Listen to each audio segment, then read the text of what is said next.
Welcome back to the floor of the CME Group here in Chicago, March 1st. Want to wish Coffee Grinds the safest of travel and best of luck on this big overseas trip. He's going over to Turkey, so we will be on hiatus here at the CMZ till his return on the 12th.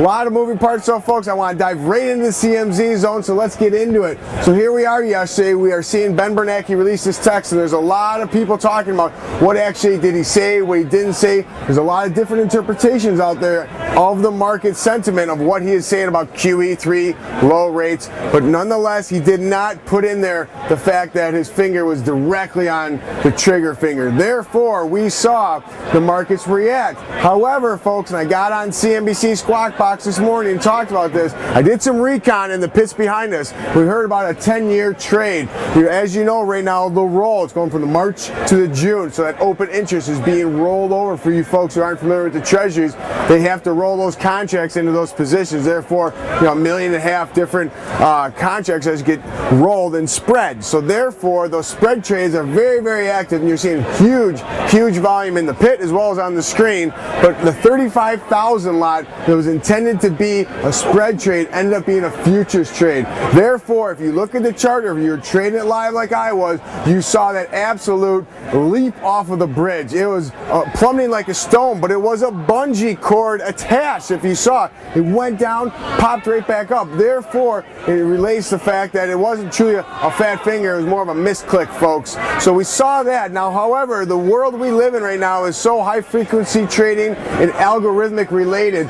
Those algos essentially set off triggers into the gold market. And you saw a depth charge in the gold market like I have never seen before. Folks, I've been trading for 15 years down here at the CME Group, and I have not seen a $100 range in the gold. But when you saw those algos trigger, they went and sold everything they can. There was one trade, if you broke it down minute by minute, which, well, here we are going to do that for you at the CMZ. There was 11,000 gold contracts traded in under 1 minute. That's $1.8 billion changing hands, folks. That's insane. Let's just be honest. I've never seen that kind of volume come into the market. Nonetheless, we saw those gold prices not recover. Went down to that 1725 killer level I talked about. It was a nice little buy area. You were able to get an initial pop, went down to 1720, went right back to 1740. Then it geared up again, margin calls became present and whatnot, went down all the way to 1688. And this is where it got really weird, folks.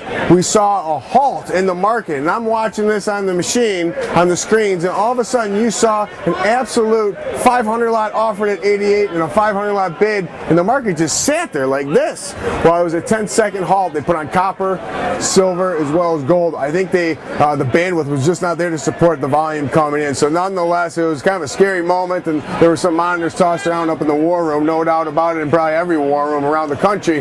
But we did see that gold kind of bounce. Now it's kind of settling in, and I think that 1725 level is a nice little pivot. 1740, which was that initial kind of resistance after the move down, should be a situation for you to trade. In the Treasury complex, we're seeing the 10-year as well as the 30-year get hit again today. But folks, you have to realize that in the event QE3 was truly tabled, we would have seen a 10-year move to 30, 40 basis points, something of a grand scale in that fashion. We're not, yesterday we saw an 8 to 9 basis point move, and today we're seeing another 8 to 9 basis points. So we're still in this 10-year range. Talked about 180 to 210, so I think there's a buying opportunity. We're seeing the TLT down at 116, so I think there's opportunities there, folks. So from the floor of the CME Group, I am the killer. Please follow me on Twitter. Got a lot of conversations back and forth here in the CMZ. We'll see you in a few weeks. Safe trips to Coffee Grinds.